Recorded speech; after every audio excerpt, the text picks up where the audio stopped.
नमस्कार, आप देख रहे हैं पद्मेश 24/7 कृष्णा संडे के साथ। न्यूज बुलेटिन की शुरुआत करते हैं हेडलाइन से। 42 वर्षीय व्यक्ति ने स्वयं पर केरोसिन डालकर किया आग के हवाले। घटना में व्यक्ति की हुई मौत।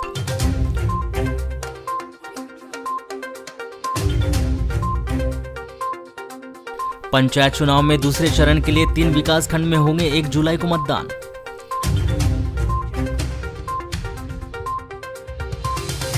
मानसिक रूप से विक्षिप्त महिला से दुष्कर्म के मामले में 22 वर्षीय युवक को हुई आजीवन कारावास की सजा।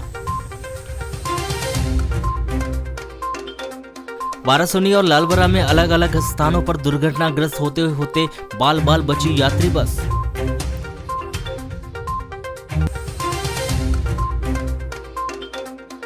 शासन ने रोका गरीबों के गेहूं का आवंटन। जुलाई में आवंटन की लगाई जा रही है उम्मीद। जिले भर के अलग अलग विभाग के 1 दर्जन से अधिक कर्मचारी अधिकारी हुए सेवानिवृत्त, दी गई विदाई। चांगोटोला थाना क्षेत्र के अंतर्गत आने वाले ग्राम बादरीगंज के बैगाटोला में इसी गांव की महिला ने अपने घर में फांसी लगाकर आत्महत्या कर ली।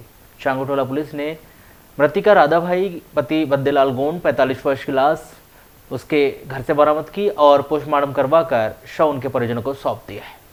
प्राप्त जानकारी के अनुसार 25 जून को राधाभाई का पति मतदान करने के लिए चिचगांव नैनपुर चला गया था। राधाभाई अपनी बेटी सरिता के साथ घर में थी। 28 जून की रात्रि राधाभाई ने खाना नहीं खाई और वह सीधे सो गई थी। बेटी सरिता भी खाना खाने के बाद सो गई थी। 29 जून को सुबह 6 बजे सरिता ने अपनी मां राधाभाई को घर के अंदर फांसी पर लटके हुए देखा। राधाभाई ने घर के अंदर बल्ली में साड़ी का पल्लू बांधकर फांसी लगाकर आत्महत्या कर ली थी।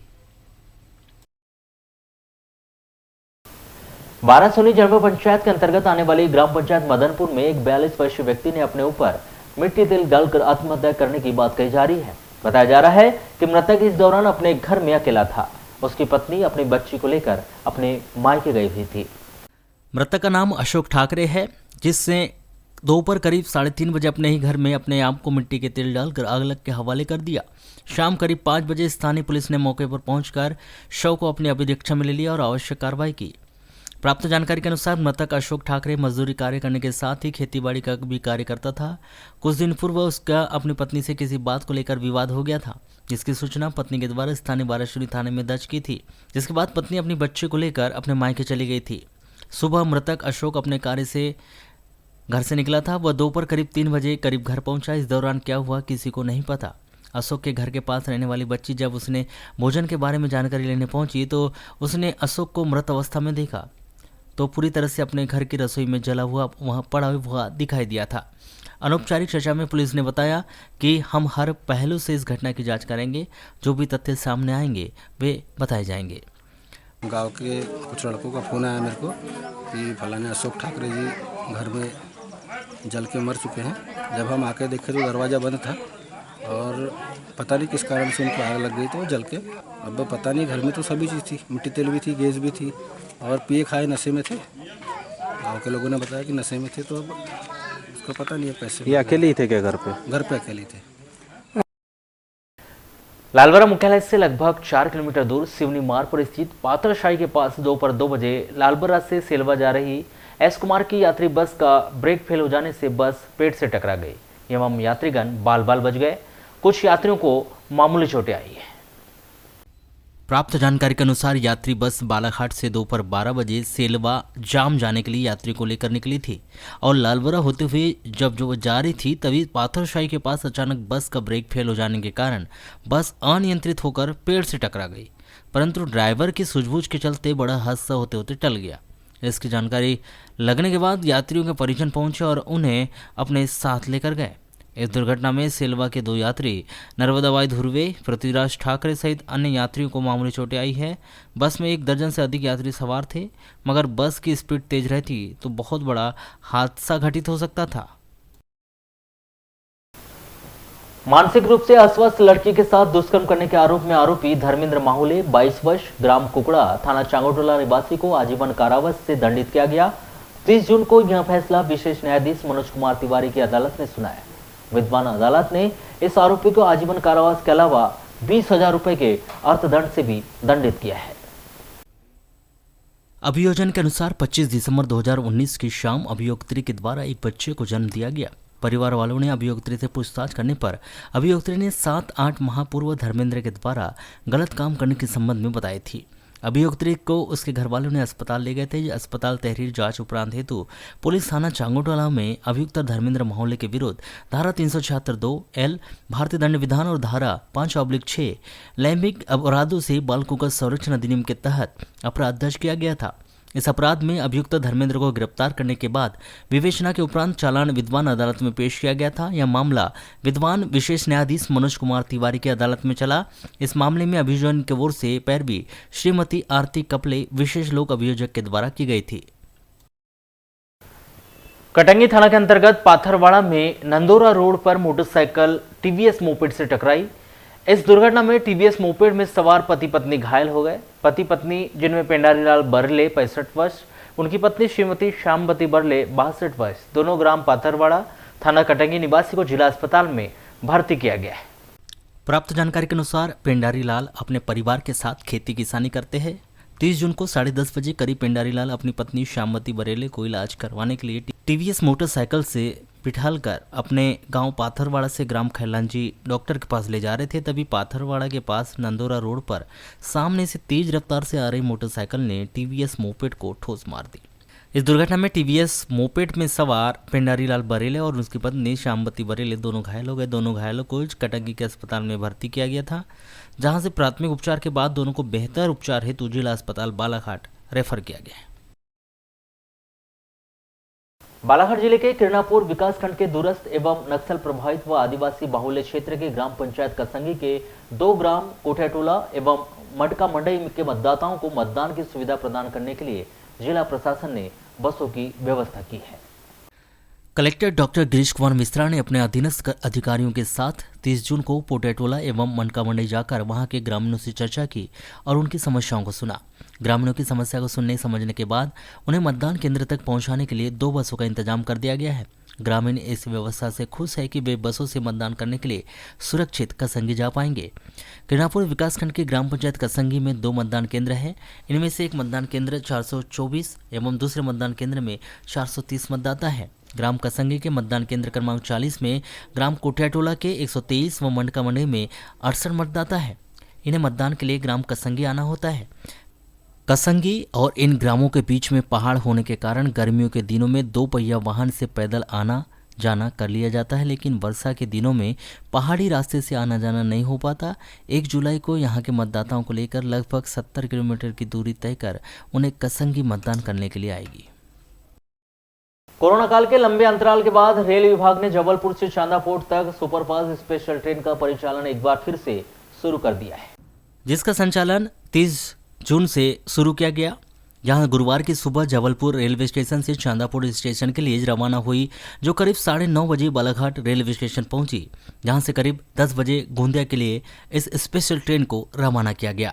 आपको बताएं कि पहले ही दिन यह ट्रेन इस मार्ग पर 1 घंटा देरी से चली, जिससे आगामी स्टेशनों के लिए बालाघाट से इस ट्रेन को महज 5 सवारी मिली है।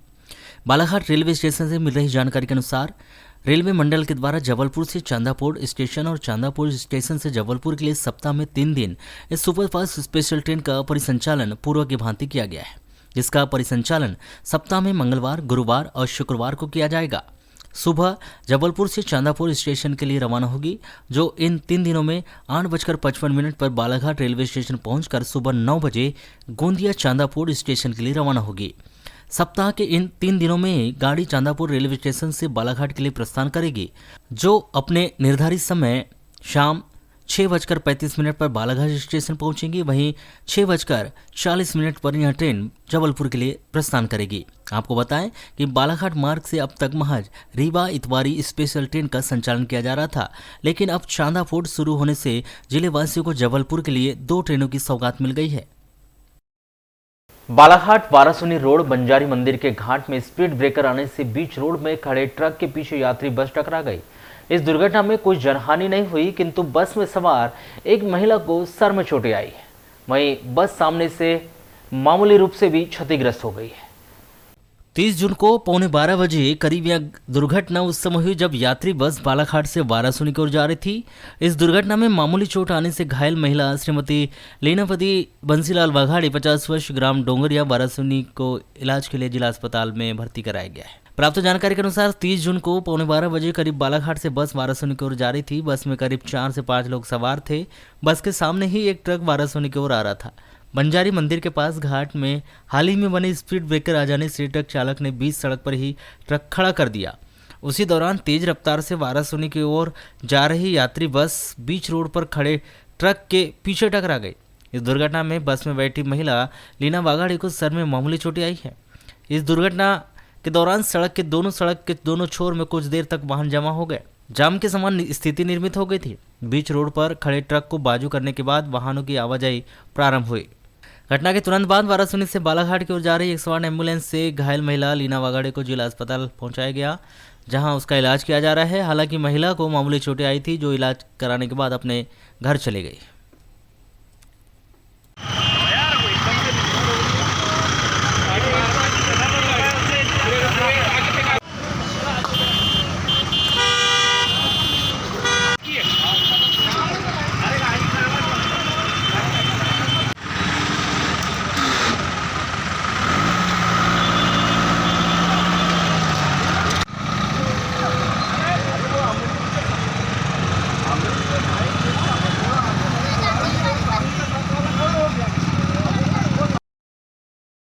छिंदवाड़ा विश्वविद्यालय के द्वारा बीते दिनों जारी किए गए रिजल्ट के बाद से ही जिले के 13 शासकीय महाविद्यालयों के छात्रों में बहुत अधिक आक्रोश व्याप्त है। इसकी बड़ी वजह प्रत्येक महाविद्यालय में गिने चुने छात्रों का पास होना और बाकी अन्यों का फेल हो जाना है। कुछ इसी तरह की परेशानी को लेकर शासकीय अरण्य भारती महाविद्यालय बैयर की छात्राएं कलेक्टर कार्यालय पहुंची और फेल होने का दर्द और दुखड़ा सुनाया और बताया कि अब यदि यही स्थिति बनी रही तो उनमें से अधिकांश छात्र है आगामी वर्ष में पढ़ाई नहीं कर पाएंगे। बैयर महाविद्यालय में अध्ययनरत छात्राएं काजल राहंगडाले बताती है कि एमए इकोनॉमिक्स क्लास में 85 छात्र पढ़ाई कर रहे हैं, जिनमें से मात्र 5 लोग पास हुए, बाकी अन्य को सप्लीमेंट्री आई है या फिर फेल हो गए हैं। ऐसा पहली बार हुआ है कि इतनी बड़ी मात्रा में कि क्लास में छात्राएं फेल हुई है। हमारा वो एमए इकोनॉमिक्स वाले का रिजल्ट बिगड़ा है, इस कारण से हम लोग यहाँ पे कलेक्टर ऑफिस आए हैं। तो वहाँ पे आपने पूछी नहीं कॉलेज में कि? कॉलेज में हम लोग गए लेकिन सपोर्ट से कोई नहीं था, टीचर भी नहीं है, प्रिंसिपल सर भी नहीं है, क्लास टीचर भी नहीं है, इसलिए हम लोग को यहाँ पे आना। अच्छा ये बताइए कितने बच्चे होंगे ऐसे जो यहाँ पे? एक ही सब्जेक्ट थे तो इकोनॉमिक्स के 85 के ऊपर बच्चे हम लोग, उनमें से 5 लोग पास हुए हैं। तो 5 लोग में से भी एक ही पास हुआ है, बाकी ग्रेड से पास हुए हैं उन लोग। वहाँ तो सभी समुदाय के पढ़ते होंगे स्टूडेंट? Yes sir. और सभी फेल हो चुके हैं या? हाँ, बाकी फेल है, बाकी 80 है। बैयर कॉलेज से पहुंचे एक अन्य छात्रा पूजा टेमरे बताती है कि उनके द्वारा बहुत बेहतर तरीके से पेपर दिया गया था, बावजूद इसके कि बहुत से लोग फेल हो गए। उसके बाद भी कॉलेज स्टाफ की ओर से कोई सपोर्ट नहीं मिल रहा। नतीजा अब वे और उनके जैसी कई छात्राएं आगे पढ़ाई नहीं करने की योजना बना रही है। सर हमने पढ़ाई किए थे, अच्छे से लिखे भी हैं हमने, पता नहीं कैसा रिजल्ट आया। कुछ बच्चे ही पास हुए हैं, बाकी तो पूरे फेल ही हो गए हैं। अब ऐसा कुछ एक्शन नहीं लिया जाएगा तो हम तो पढ़ना ही छोड़ देंगे। अब पढ़ना ही नहीं है हम लोगों को। ऐसे कितने बच्चे इस वजह से छोड़ना चाहते हैं? लगभग पूरे ही बोलना चाहिए, कुछ बच्चे ही पढ़ना चाहते हैं, बाकी तो सब। परीक्षा के बाद रिजल्ट के हालात को देखते हुए बैयर महाविद्यालय की एक छात्रा ने तो इस बात की मांग कर ली कि नई नवेली छिंदवाड़ा यूनिवर्सिटी को बदल दिया जाए और पुरानी यूनिवर्सिटी रानी दुर्गावती विश्वविद्यालय को ही बालाघाट को शामिल कर लिया जाए। प्रिंसिपल से तो नहीं, पर टीचर से बोले, लेकिन टीचर ने हमें ये सुना दिया कि आप अगर वेपन के एग्ज़ाम देते हो तो उसमें 5 बार फेल होते हो तो क्या एग्ज़ाम देने बंद कर देते हो क्या? यही चीज़ बोला गया। क्या लग रहा है कि इतना रिजल्ट कैसे गिर गया होगा उसमें? पता नहीं, इतना तो नहीं पता, लेकिन या सभी जिले में सभी का गिरा हुआ है या प्रदेश में ऐसा हुआ है सबका? अभी तक के तो हम अपनी क्लास के मतलब कॉलेज के बारे से जानकारी है, बाकी कॉलेज के बारे से नहीं है हमें। बालाघाट में भी हुआ है, ऐसा सुनने के लिए। आपको बता दें कि एक दिन पहले ही जिले के अग्रणी शिक्षण संस्थान जटाशंकर त्रिवेदी महाविद्यालय के छात्रों ने महाविद्यालय के परिसर में बेहद ही खराब रिजल्ट जारी होने पर विरोध प्रदर्शन किया था और महाविद्यालय के प्राचार्य से दोबारा कॉफी खुलवाने रिजल्ट दोबारा दिए जाने की मांग की गई थी। निश्चित ही छिंदवाड़ा विश्वविद्यालय के द्वारा इतनी बड़ी मात्रा में छात्रों को फेल किया जाना कहीं ना कहीं छात्रों के भीतर आक्रोश का कारण बन रहा है। देखना अब यह है कि आगामी दिनों में छिंदवाड़ा विश्वविद्यालय के द्वारा क्या रुख और क्या कदम उठाया जाता है। जिला विश्व हिंदू परिषद के द्वारा राजस्थान के उदयपुर में हुई घटना के विरोध में महामहिम राष्ट्रपति के नाम जिला प्रशासन को ज्ञापन सौंपा गया।